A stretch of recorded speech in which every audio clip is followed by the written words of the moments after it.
समानता की बात करेंगे। जैन धर्म और बौद्ध धर्म में जो समानताएं होती है वो कौन कौन सी समानताएं होती है। यानी जैन धर्म के जो सिद्धांत होते हैं वही सिद्धांत बौद्ध धर्म के होते हैं। जैन धर्म के सिद्धांत के जैसे सिद्धांत बौद्ध धर्म के सिद्धांत होते हैं वो उन्हीं सिद्धांतों का आज हम यहाँ चर्चा करेंगे। जैन धर्म में समानता की बात करें तो पहला नंबर अहिंसा पर बल देते थे और बौद्ध धर्म भी अहिंसा पर बल देते थे। दोनों में एक जैसी समानता थी। पहली समानता है कि जैन धर्म भी अहिंसा को मानता था और बौद्ध धर्म भी किसको मानता था बच्चों, अहिंसा को मानता था। यहाँ जैन धर्म और बौद्ध धर्म दोनों की बात कर रहे हैं हम। यहाँ देखो बच्चों, अहिंसा का मतलब होता है हिंसा नहीं करना। अहिंसा का मतलब होता है सत्य के मार्ग पे चलना है हमको। हमें किसी भी जो जीव जंतु है उसको हानि नहीं पहुंचानी है। अहिंसा के मार्ग पे आगे चल के महात्मा गांधी भी कौन से मार्ग पे पहुंच गए थे, अहिंसा के मार्ग पे पहुंच गए थे। अहिंसा के मार्ग को अपनाया था महात्मा गांधी ने। और अशोक महान, प्राचीन भारत के इतिहास में आपने ये सुना होगा कि अशोक महान जो था उसने भी कौन सा सिद्धांत अपनाया था, अहिंसा के सिद्धांत को उसने भी अपनाया था।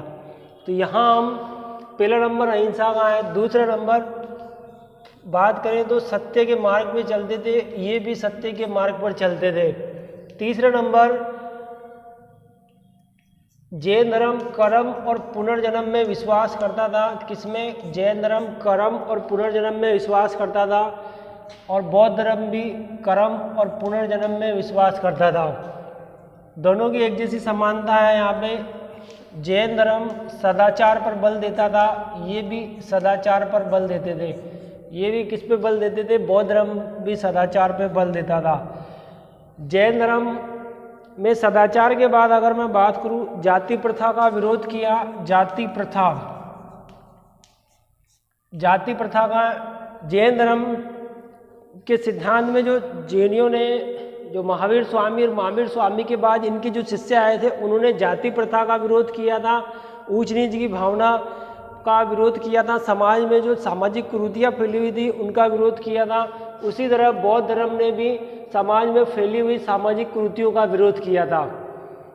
5 इसमें विशेषता हुई है। 5 जो जैन धर्म की थी वही विशेषता बौद्ध धर्म की है। जाति प्रथा के बाद अगर हम बात करते हैं बच्चों तो मोक्ष में विश्वास, मोक्ष में ये भी विश्वास करते थे। मोक्ष में ये भी विश्वास, जैन धर्म भी मोक्ष में विश्वास करता था, बौद्ध धर्म भी मोक्ष में विश्वास, लेकिन इनकी प्रकृति अलग थी। जैन धर्म वाले मोक्ष में विश्वास कैसे करते थे और ये बौद्ध धर्म वाले मोक्ष में किस तरह से इनमें समानता होते हुए भी असमानता थी। असमानता कैसे थी कि मोक्ष शब्द तो इसमें भी आ रहा है और मोक्ष इसमें भी आ रहा है, ये तो रही समानता। और असमानता की बात करते हैं तो हम जब असमानता का टॉपिक थोड़ी देर बाद पढ़ेंगे तो हम ये से पढ़ेंगे कि मोक्ष जो है ये बच्चों, जैन धर्म कहता है कि मृत्यु के बाद में मोक्ष मिलता है और बौद्ध धर्म कहता है कि अपने जीवन काल में ही हमें मोक्ष मिल जाता है। तो यही अंतर है बस। और समानता को अगर हम देखेंगे तो मोक्ष में, मोक्ष का जो सिद्धांत था इन्होंने भी दिया था और बौद्ध धर्म ने भी मोक्ष का सिद्धांत दिया था। तो कितने हमने समानताओं को देखा? 6 समानताओं को हमने देखा। निवृत्ति मार्ग और कर्मकांड का विरोध 7वें नंबर पे कौन सा है? निवृत्ति मार्ग। निवृत्ति मार्ग। और 8वें नंबर पे कर्मकांड का विरोध यानी पुरोहितवाद का विरोध। 9 नंबर पे आता है संघ व्यवस्था और ब्राह्मणों की प्रभुता का विरोध। संघ व्यवस्था। और 10 नंबर पे आता है ब्राह्मणों की प्रभुता का विरोध। जो जैन धर्म में ये समानता वही समानता बौद्ध धर्म में है बच्चों। जन भाषाओं का प्रयोग 11 नंबर पे आता है जन भाषाओं का प्रयोग। सॉरी, यहाँ अब आओ ध्यान दो बच्चों इधर। जैन धर्म और बौद्ध धर्म 6 तक तो हमने ध्यान दिया था। 7वें नंबर पे निवृत्ति मार्ग। निवृत्ति मार्ग का मतलब होता है सांसारिक बंधनों को छोड़कर चला जाना, निवृत्ति मार्ग कहलाता है। कैसे? ये जैसे जो है अपने घर परिवार को छोड़ के महावीर स्वामी ने महात्मा बुद्ध ने 29 वर्ष की आयु में घर बार छोड़ के चले गए थे, और बाद में महावीर स्वामी 30 वर्ष की आयु में घर बार छोड़ के चले गए थे। घर बार छोड़ के जाना और अंतरात्मा का, परमात्मा का ज्ञान प्राप्त करना ही क्या कहलाता है? निवृत्ति मार्ग कहलाता है। तो आप प्रकृति देख रहे हो, जैन धर्म में हम देख रहे हैं कि जैन धर्म के अंदर भी क्या हो रहा है? निवृत्ति मार्ग वाला सिस्टम अपनाया जा रहा है। महात्मा बुद्ध 29 वर्ष की आयु में घर छोड़ के चले गए तो निवृत्ति मार्ग हो गया। महावीर स्वामी 30 वर्ष की आयु में घर छोड़ के चले गए तो निवृत्ति मार्ग हो गया। इसी को निवृत्ति मार्ग कहा जाता है। तो ये निवृत्ति मार्ग का जो है वो दोनों में ही था। इधर जैन धर्म में भी ये भी इक्वलिटी यानी समान था, बौद्ध धर्म में भी ये बिल्कुल समान था। दोनों में एक जैसी जो चीज़ जो वस्तु हमें दिखाई देती है वही समानता का कॉन्सेप्ट कहलाता है। बच्चों, अब कर्मकांड का मतलब होता है हवन, अग्नि जला के हवन करना। जैसे वैदिक काल, इससे पहले कौन सा वैदिक काल था? वैदिक काल में लोग क्या करते थे? हवन करते थे और आहुति देते थे और पशु बलि का प्रयोग किया जाता था। पशुओं की धीरे धीरे संख्या घट गई थी और पशुओं की धीरे धीरे संख्या घट गई थी। पशु नहीं रहे तो दूध वगैरह और जो है खेतीबाड़ी, पशुपालन के लिए खतरा उत्पन्न हो गया था। तो बाद में अहिंसा का सिद्धांत आया कि अब कोई भी जीव की हत्या नहीं की जाएगी। वो कोई भी जीव हो, चाहे वो पशु हो, गाय हो, बैल हो, कुछ भी हो, एक चींटी का भी आप हनन नहीं करोगे, उसको भी आप कष्ट नहीं पहुंचाओगे। और अपने मुंह पे जो है मास्क की तरह वो जो जैनी रखते थे, जैनिये जो थे वो सब यहाँ पहले मास्क वो उस तरह से मुंह पे रखते थे ताकि किसी जीव को हानि नहीं पहुँचे। इसी तरह आज पूरी दुनिया में ये जैनियों वाला मास्क किसी ने सोचा भी नहीं था कि वो पूरी दुनिया में आज हर व्यक्ति जो है वो इस तरह का एक मास्क रखेगा। और ये अभी कोरोना काल चल रहा है बच्चों। अब देखो इधर संघ व्यवस्था, इस संघ जो थी वो जैनियों ने भी अपना एक संघ बनाया था जिसमें भिक्षु और भिक्षुणी रहती थी। और इधर बौद्ध धर्म में भी एक संघ बनाया था जिसमें भिक्षु और भिक्षुणी रहती थी।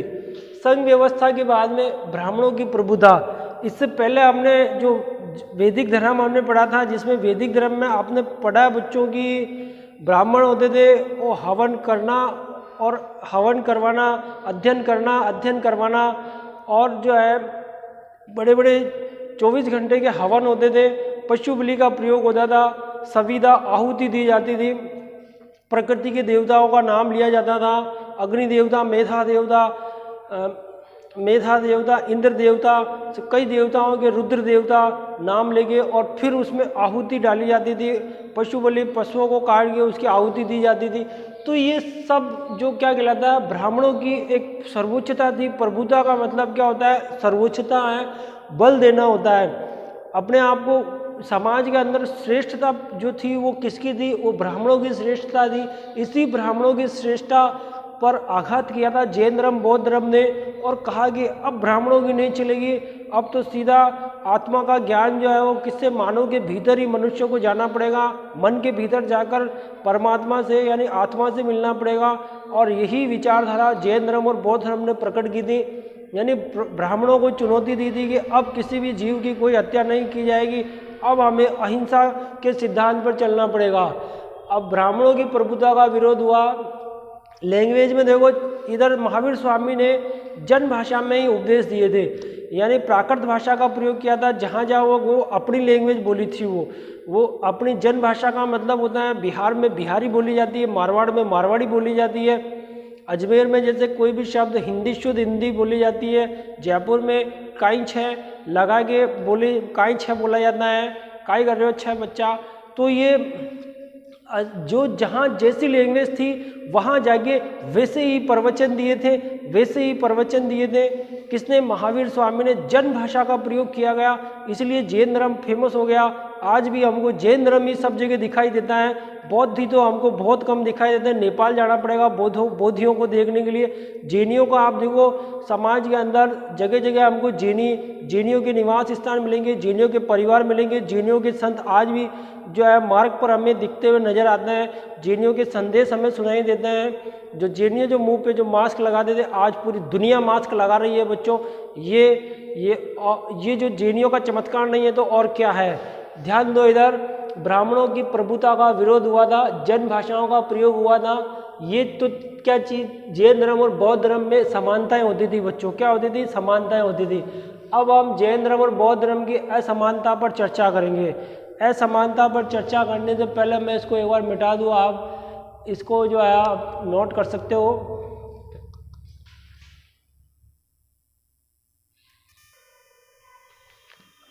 जैन धर्म और बौद्ध धर्म में असमानता,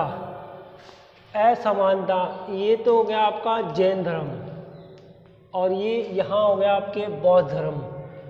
जैन धर्म और ये बौद्ध धर्म, इसमें असमानता क्या रहेगी? सबसे पहला नंबर अहिंसा, ही शब्द ले लो, अहिंसा, और इधर भी अहिंसा। अब बच्चा आप बोलोगे सर ये तो समानता हो गई, ये भी अहिंसा पर बल देते थे और ये भी अहिंसा पर बल देते थे, ये तो सर समानता हो गई। नहीं रे बच्चों, इसमें भी थोड़ा सा अंतर आता है। वो कैसे अंतर आएगा? यहाँ बौद्ध धर्म में अहिंसा का मतलब होता था, अहिंसा जो है उसका एक किसी भी प्रकार की हिंसा नहीं करना अहिंसा कहलाता है। इधर भी अहिंसा है, किसी भी प्रकार की हिंसा नहीं करना अहिंसा कहलाता है। तो विचारों में थोड़ा सा अंतर आएगा। विचारों में जैसे कैसे अंतर आता था, जैन धर्म में कैसे अंतर आया है बच्चों? जैन धर्म में एक सिद्धांत आपने पढ़ा होगा, क्रियामाण कृत, क्रियामाण कृत, ये जैन धर्म में ये शब्द आया था। तो विचारों में, केवल किसमें? विचारों को लेकर थोड़ी सी भिन्नता है, असमानता है। किसको लेकर? विचारों को लेकर। अब देखो क्रियामाणकृत सिद्धांत में क्या था कि जैसे महावीर स्वामी कहते हैं कि जैसे कोई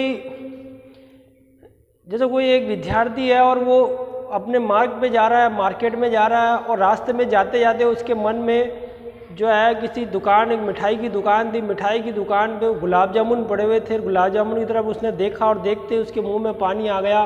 तो महावीर स्वामी कहते हैं कि कार्य प्रारंभ होते ही समाप्त हो जाता है, कि उसने विचार कर लिया कि गुलाब जामुन है और उसके मुंह में पानी आ गया था, पानी है उसके मुंह में आ गया बच्चों, इसका मतलब ये होगा कि उसने गुलाब जामुन खा लिए, कार्य किया और कार्य समाप्त हो गया। ये किसने कहा था? महावीर स्वामी ने कहा था ये कि कार्य प्रारंभ करते ही समाप्त हो जाएगा। आपके मन में कोई विचार आया, इसका मतलब उस कार्य को आपने कर लिया है। आपके मन में कोई विचार आता है, कोई भी विचार आया है कि मैं आज जो है मुझे आज वहाँ जाना है, तो आप वहाँ चले गए, कार्य प्रारंभ हुआ और वो फिनिश हो गया। विचारों का आना ही कार्य का समाप्त है। जैसे अभी थोड़ी देर पहले मैंने आपको उदाहरण देके बताया था, जैसे किसी भी विद्यार्थी को विचार आता है कि मेरे पास एक एरोप्लेन होगा, विचार आया, या मेरे पास एक गाड़ी होगी, स्विफ्ट गाड़ी होगी मेरे पास, उसने विचार किया, यानी कार्य प्रारंभ किया, समाप्त हो गया। उसके मतलब उसके पास में एक स्विफ्ट गाड़ी आ गई। ये महावीर स्वामी का ये कहना था। और एक इनके दामाद जामाली थे कि जब तक कोई कार्य क्रियान्वित नहीं होता है तब तक उसको सिद्ध नहीं किया जा सकता। वो किसने कहा था? वो इनके दामाद जामाली ने कहा कि जब तक कोई भी कार्य बच्चों सिद्ध नहीं होगा, कोई भी कार्य जो है वो सिद्ध नहीं होगा, क्रियान्वित नहीं होगा, तब तक वो इस तरह विचार जो थे ना, उन विचारों को लेकर ही इनमें दोनों में अंतर था। अब दूसरे नंबर की अगर बात करें बच्चों, तो मोक्ष पर हम आते हैं कि मोक्ष में किस प्रकार भिन्नता थी। जैन धर्म जो थे वो मोक्ष के सिद्धांत की अवधारणा देते थे, और बौद्ध धर्म किस तरह से मोक्ष की अवधारणा देते थे। यहाँ मोक्ष की अवधारणा का मतलब है, जैन धर्म कहता है कि मानव के जीवन काल में मोक्ष नहीं मिलता है, मृत्यु के बाद ही मोक्ष मिलेगा, मृत्यु के बाद ही मोक्ष मिलता है। और इधर बौद्ध धर्म कहता है कि मानव को अपने जीवन काल में ही मोक्ष प्राप्त हो जाता है, जीवन काल में ही मोक्ष प्राप्त हो जाता है। महात्मा बुद्ध कहते हैं कि स्वर्ग यहीं पर है और इसी जीवन काल में मोक्ष प्राप्त होता है। यहाँ मोक्ष का मतलब होता है बच्चों परम आनंद की प्राप्ति। क्या कहलाता है? मोक्ष कहलाता है। परम आनंद की प्राप्ति क्या कहलाता है? मोक्ष कहलाता है। तो परम आनंद की प्राप्ति कब मिलेगी? जैन धर्म कहता है कि जब आदमी मर जाएगा तो उसको परम आनंद की प्राप्ति मिलेगी। मरने के बाद बच्चों कभी परम आनंद की प्राप्ति, मरने के बाद तो ये भी पता नहीं है कि 4 लोग हमें कंधे पे उठा के राम नाम सत्य करके ले जा रहे हैं, हमको इस चीज़ का भी ज्ञान नहीं होता है। मरने के बाद तो हमारा शरीर निर्जीव अवस्था में चला जाता है, हमारे अंदर की जो सूक्ष्म आत्मा होती है जो सूक्ष्म आत्मा यानी सांसें, हमारा सांस को कहते हैं प्राणवायु, वो प्राणवायु हमारे नाक से अपने अंदर जो हृदय जो होता है उससे निकल कर चली जाती है वो आत्मा, उसके बाद हमारा शरीर निर्जीव हो जाता है।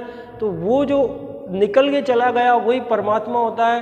वो परमात्मा कैसे आनंद होगा मरने के बाद, तो हमको इसका एहसास भी नहीं, पता भी नहीं रहेगा कि हम जो है किस तरह से आनंदित हैं। तो यहाँ महात्मा बुद्ध कहते हैं कि नहीं, मानव जीवन प्राणी मोक्ष प्राप्त कर सकता है अपने जीवन काल में ही, अगर सही तरीके तो हम अपने अंदर बैठे हुए परमात्मा को महसूस कर सकते हैं, उसको जान सकते हैं, उस प्राणवायु को जान सकते हैं, भीतर ही जो सांस आ रही है उसको अब आ रही है जा रही है उसको हम जान जाएंगे तो परमात्मा से हमारी मुलाकात हो जाएगी।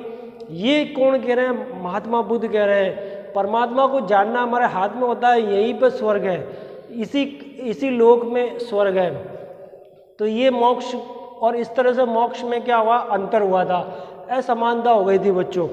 अब हम बात करें आत्मा के संबंध में, आत्मा या ईश्वर के संबंध में हम बात करें तो यहाँ महात्मा बुद्ध, बौद्ध धर्म जो है वो अनेकात्मवाद है कि बहुत सारी आत्माएं होती है, और इधर जो है जीव, छोटे छोटे जीव होते हैं। जैन धर्म कहता है कि बहुत सारे छोटे छोटे जीव होते हैं। ये आत्मा, ईश्वर को नहीं मानते थे बौद्ध धर्म।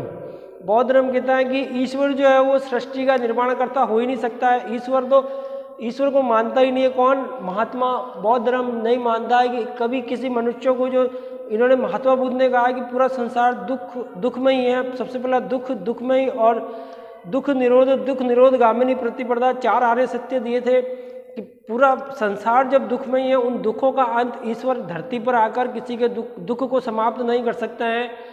और दुख को समाप्त करने के लिए तो हमें अष्टांगिक मार्ग का प्रयोग करना पड़ेगा, तभी हमारे दुखों का निवारण हो सकता है। किसने कहा था? महात्मा बुद्ध ने कहा था। यहाँ ईश्वर की बात हो गई, आत्मा की बात हो गई। अब तपस्या की बात करते हैं बच्चों। हम किसकी बात करते हैं? 4 नंबर पे आएगा तपस्या। यह तपस्या, और इधर भी तपस्या, तो महावीर स्वामी ने भी तपस्या की थी, महात्मा बुद्ध ने भी तपस्या की थी, लेकिन फिर भी दोनों में डिफरेंस है, अंतर है। अंतर कैसे रहेगा, किस वजह से रहेगा? इधर जैनी जो थे, ये इनकी तपस्या जो होती थी बच्चों, बहुत कठोर तपस्या होती थी, और महात्मा बुद्ध ने मध्यम मार्ग अपनाया था।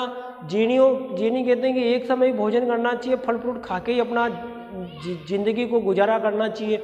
इधर महात्मा बुद्ध कहते हैं नहीं भाई नहीं, ऐसा नहीं होगा। अगर आप एक टाइम में खाना खाओगे तो शरीर सूख कर काटा जीर्ण शीर्ण हो जाएगा, शरीर कमजोर हो जाएगा, शरीर नहीं बचेगा, तो हमारे अंदर की जो प्राणवायु वो निकल के चली जाएगी, तो यमलोक जाना पड़ेगा हमको। तो इन्होंने कहा कि नहीं, मध्यम मार्ग अपनाने के लिए आपको खाने के लिए कोई कंजूसी नहीं करनी है। सुबह भी खाना खाना है, शाम को भी खाना है, दिन भर गाय की तरह नहीं चढ़ना है बच्चों। सुबह भी खाना खाना है, शाम को भी खाना खाना है, ये प्रकृति का नियम है। फल फ्रूट खाओ, हम मना नहीं करते हैं। तो मध्यम मार्ग अपनाओ। कौन सा मार्ग अपनाओ? महात्मा बुद्ध बोले मध्यम मार्ग अपनाओ, तपस्या का मार्ग अपनाओ। ठीक है, अब हम 5 नंबर पे आते हैं। 5 नंबर की विशेषता, 5 नंबर पे भिक्षुओं में भी, जो भिक्षु और भिक्षुणी, इनमें भी जो मठों के अंदर भिक्षु और भिक्षुणी के इनके नियम बनाए हुए थे।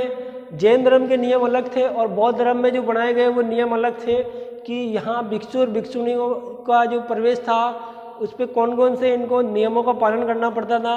यहाँ महात्मा बुद्ध ने तो ये तक कह दिया बच्चों कि जिस दिन भिक्षुणियाँ मठों के अंदर प्रवेश करेगी उसी दिन बौद्ध धर्म का सर्वनाश हो जाएगा।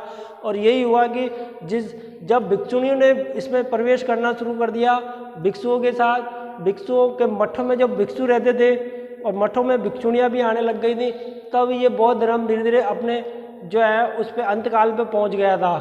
तो यहाँ इनमें भी जो है असमानता पाई जाती है।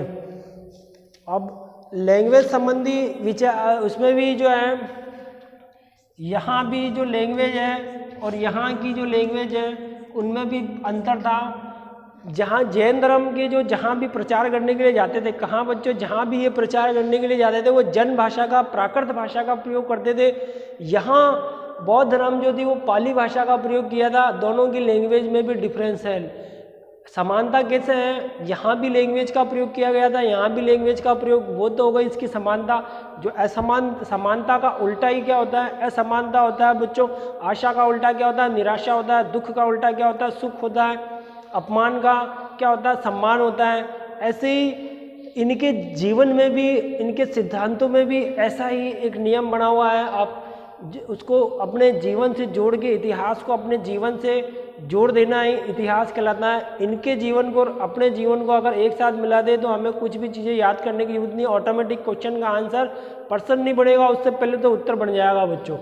ध्यान दो इधर। अब यहाँ लैंग्वेज हुआ, यहाँ पे लैंग्वेज के बाद अगर हम बात करते हैं तो उपासना के विषय में भी बहुत अंतर था। इनकी उपासना अलग थी, इनकी उपासना अलग थी।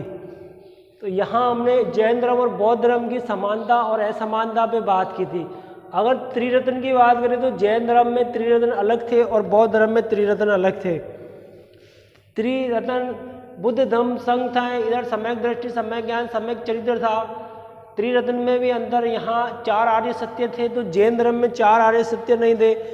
जैन धर्म में अगर हम बात करें तो पंच महायज्ञ थे। अहिंसा, सत्य, अस्तेय, अपरिग्रह और ब्रह्मचर्य किसने जोड़ दिया था, महावीर स्वामी ने ब्रह्मचर्य जोड़ दिया था। ब्रह्मचर्य का मतलब होता है ब्रह्मा। ब्रह्मा का मतलब होता है आपको जो है उम्र जो 10 साल से लेकर 25 साल की गुरु के पास में रहकर ही विद्या ग्रहण करना पड़ेगा। 16 संस्कारों के अंदर आपने बच्चों ध्यान दिया होगा कि जो एक संस्कार होता है उपनयन संस्कार। कौन सा उपनयन, जब बच्चा 3-4 साल 4-5 साल का हो जाता है, जब वो अपने पैरों पे चलना शुरू कर देता है, और चलना जब वो शुरू करता है बच्चों एक बार, तो उस बच्चे की माँ जो है गुरु के पास में ले जाती है, और ये मेरा बच्चा बहुत शैतान है, इसको आज से तुम यहीं अपने पास रखो, इसको पढ़ाओ, ये स्कूल आएगा रोज, आप इसके गुरु हो। तो गुरु के पास में बच्चा जाएगा तो गुरु उसको जेनू पहनाता था। पुराने समय के अंदर बड़ी बड़ी स्कूल और कॉलेजें नहीं होती थी, गुरुकुल होते थे। गुरुकुलों के अंदर ही विद्यार्थी रहता था, गुरु के पास में रहता था, अपने माता पिता के पास में नहीं रहता था। माता पिता के पास में रहने से बालक ज़्यादा बिगड़ जाएगा बच्चों। बालक ने तो जितना आप कंट्रोल में रखो उतना ही सही है। अब बच्चे को गुरु के पास में रखा और गुरु ने उसको 25 वर्ष तक ज्ञान दिया था। और जो गुरु के पास में जाने वाली घटना कौन सी कहलाई थी, उपनयन संस्कार कहलाता है। वो कौन सा संस्कार कहलाता है, उपनयन संस्कार कहलाता है। विवाह कितने प्रकार के, 8 प्रकार के विवाह होते हैं। संस्कार कितने होते हैं, 16 संस्कार होते हैं। उपनिषदों की संख्या कितनी है, 108 उपनिषद है। पुराणों की संख्या कितनी, 18 पुराण है। उपनिषदों में सबसे प्राचीन उपनिषद श्वेताश्वर उपनिषद सबसे प्राचीन उपनिषद है। तो ये सब आध्यात्मिक दर्शन है बच्चों, ये सब क्या है, आध्यात्मिक दर्शन है। तो जैन धर्म में ये संस्थापक महावीर स्वामी थे, तो बौद्ध धर्म के संस्थापक कौन थे, महात्मा बुद्ध थे। इनमें भी जो था अंतर था। जहाँ बौद्ध धर्म के अंदर 4 बुद्ध संध्या का आयोजन किया गया, वहाँ जैन धर्म के अंदर केवल कितनी संध्या, 2 संध्या, और बाद में और भी संध्या हुई थी। प्रारंभिक अवस्था में तो 2 ही हुई थी, वल्लभी में जैन धर्म का प्रथम, और इधर 4 बौद्ध संध्या प्रथम 251 से